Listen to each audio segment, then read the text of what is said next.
Bismillahirrahmanirrahim. Assalamualaikum warahmatullahi wabarakatuh. Alhamdulillahirabbil alamin wa bihi nasta'in. Allahumma shalli ala sayyidina Muhammad wa ala ali sayyidina Muhammad wa ba'd.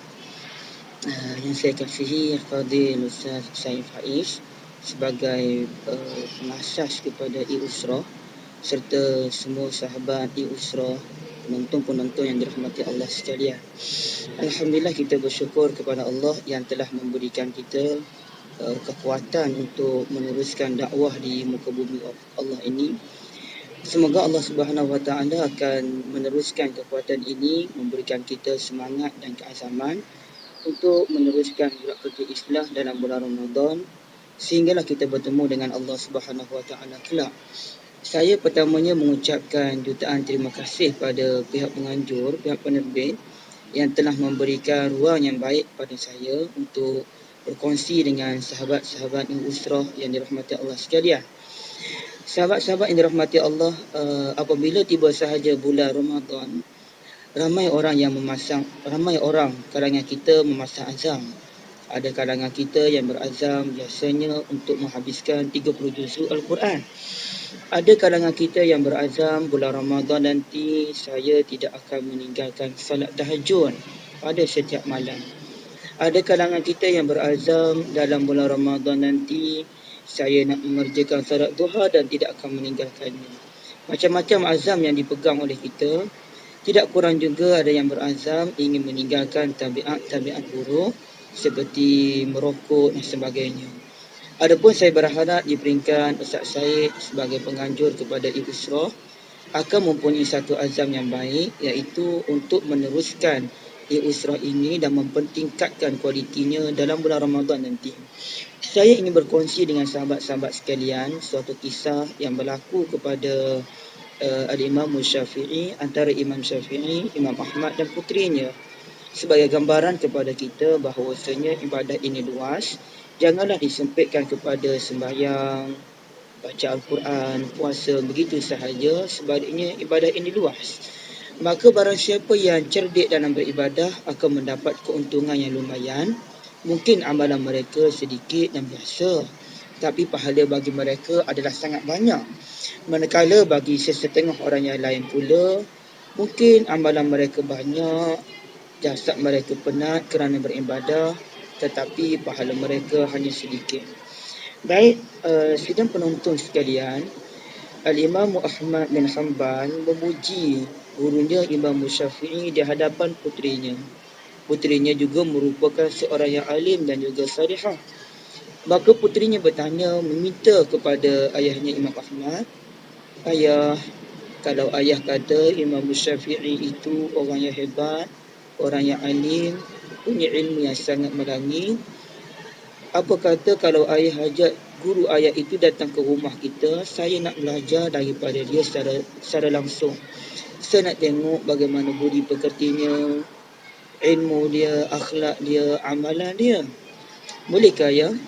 Maka Imam Ahmad pun bersetuju dan Imam Ahmad pun menghantar surat kepada Al-Imam Syafi'i, gurunya, minta gurunya datang ke rumah kerana di atas jemputan anaknya tadi.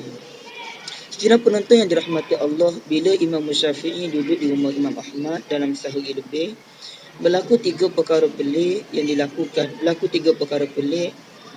dalam diri Imam Syafi'i, menyebabkan pada hari akhirnya putri Imam Ahmad bertanya kepada ayahnya, Ayah kata guru ayah ni hebat, alim, wara' dan salih, tapi saya tengok dalam diri dia ada tiga perkara yang pelik." Imam Ahmad tanya, "Apa dia wahai anakku?" Yang pertamanya, bila ayah hidang makanan kepada dia semalam, dia makan banyak. Sedangkan tabiat dan tradisi orang alim dan salih ini makan sedikit, makan ketika lapar dan berhenti sebelum kenyang. Tapi Imam Syafi'i, guru ayah itu, makan banyak. Itu yang pertama. Yang keduanya, ayah, Imam Syafi'i itu pada malam hari kita sediakan air dalam bekas. Tujuannya adalah untuk dia membersihkan diri dan berwuduk. Maklum tuan-tuan, sidang penonton sekalian, dulu tak ada paip, maka mereka menggunakan air dalam bekas untuk berwuduk dan membersihkan diri. Namun ayah yang pelik dan anehnya adalah air dalam bekas tersebut langsung tidak terjejas walau sedikit. Ini menunjukkan bahawasanya Imam Syafi'i tidak salat tahajud semalam. Dan yang ketiganya, wahai ayah, setelah ayah kejutkan, dia bangun daripada tidur, dia keluar daripada bilik dan terus pergi ke masjid bersama dengan ayah. Saya perhatikan guru ayah itu tidak mengambil wuduk untuk salat subuh. Ayah, mazhab mana yang tidak batal wuduknya kalau tidur semalaman? Maka di sana tuan-tuan, sidang penonton sekalian, Imam Ahmad sebut pada anak dia, wahai anakku, ayah tak berani nak bagi komen apa-apa. Ayah juga tidak berani untuk bersangka buruk dengan guru ayah. Apa kata kalau ayah pergi jumpa dengan Imam Syafi'i sendiri bertanyakan dengan dia? Maka mereka berdua pergi jumpa dengan Imam Syafi'i. Imam Ahmad tanya elok-elok, saya beradab, guru, saya minta maaf, bukan tujuan saya untuk menyakitkan hati guru. Sebaliknya saya ingin tahu terhadap tindak tanduk yang guru lakukan sepanjang di rumah saya. Saya minta maaf banyak-banyak. Maka Imam Syafi'i kata, silakan wahai muridku, tiada masalah. Yang pertamanya, wahai guru, semalam bila saya hidangkan makanan pada guru makan banyak. Tradisi orang alim makan sedikit, berhenti sebelum kenyang. Tapi semalam guru makan banyak makanan yang dihidangkan oleh saya. Maka kata Imam Syafi'i, wahai Ahmad, kamu ini orang yang alim, pakar dalam hadis, orang salih. Aku melihat ada keberkatan dalam diri kamu dan ada keberkatan pada setiap makanan yang kamu hidangkan. Justru aku berasa sayang untuk melepaskan keberkatan tersebut. Lalu aku makan ke semua makanan yang dihidangkan oleh kamu kerana aku tidak mahu melepaskan keberkatan itu. Itu yang pertama. Yang keduanya, guru, semalam guru tidak salat tahajud. Kenapa? Wahai Ahmad, semalamnya bila aku bangun untuk salat tahajud, aku teringat tentang masalah-masalah ummah, masalah-masalah fiqh dan sebagainya. Menyebabkan aku pun mengambil sedikit masa untuk menyelesaikan masalah tersebut. Selesai satu masalah, ada masalah yang lain lagi. Sehinggalah semalamnya aku berjaya menyelesaikan 72 masalah ummah. Dan sedar-sedar salat tahajud, waktu untuk tahajud itu sudah berakhir. Masuklah salat subuh.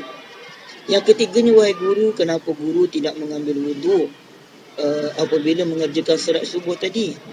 Maka kata Imam Syafi'i, wahai Ahmad, semalam sebagaimana aku jelaskan kepada kamu tadi, aku tidak sempat untuk salat tahajud. Aku tidak tidur semalaman kerana menyelesaikan masalah ummah. Wahai Ahmad, aku sembahyang subuh tadi dengan wuduk salat isyak lagi sebenarnya kerana tidak tidur semalaman. Jadi sidang penonton Yusrah yang dirahmati Allah, saya nak bawa satu paradigma yang lain. Kalau mengikut kita sekarang ini, salat sunat, puasa sunat, sedekah itu merupakan amal-amal ibadah yang tinggi pahalanya. Bagi Imam Syafi'i sebagai orang yang alim, yang tinggi ilmunya, ia berpandangan lain, jauh. Dengan makan juga mendapat pahala, dengan tidak salat tahajud juga mendapat pahala, dan begitulah juga dengan yang lain-lain. Jadi sahabat Yusra sekalian, saya nak bawa pada sahabat-sahabat semua tentang pengertian ibadah yang sebenarnya yang luas. Bagi saya pada tahun kali ini, tidak perlulah kita sekadar berazam bulan Ramadan saya ingin fokus pada bacaan Al-Quran semata-mata. Tak semestinya begitu. Tapi mungkinlah dalam bulan Ramadan nanti kita boleh meningkatkan usaha dakwah kita, islah kita, memajukan anak-anak muda kita dengan pemikiran yang lebih baik. Kemungkinan itu merupakan amal ibadah yang jauh lebih baik lagi, insya-Allah. Apapun yang paling baik adalah kita sinergikan antara amal ibadah spiritual dengan amal ibadah yang lain-lain, insya-Allah. Semoga Allah Subhanahu Wa Taala merahmati kita semua dan akan terus mempertingkatkan kualiti Yusra ini. Salam bahagia, sehingga kita jumpa lagi. Assalamualaikum warahmatullahi wabarakatuh.